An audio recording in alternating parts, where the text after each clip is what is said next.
What's up guys, Yayo here.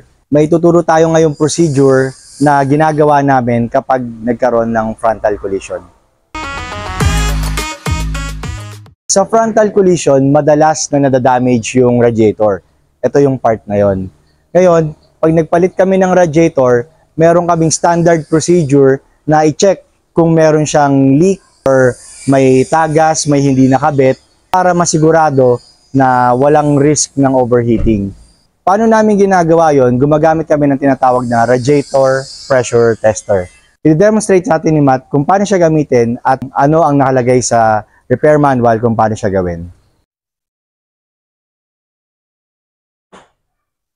Actions ng repair manual, voice over ko na. Palitin yung engine, i-warm up yung engine at i-pump yung tester hanggang 17.1 PSI. After a few minutes, makikita natin na hindi gumalaw yung pressure, tatanggalin na ng mat, pressure relief valve at na-replace yung.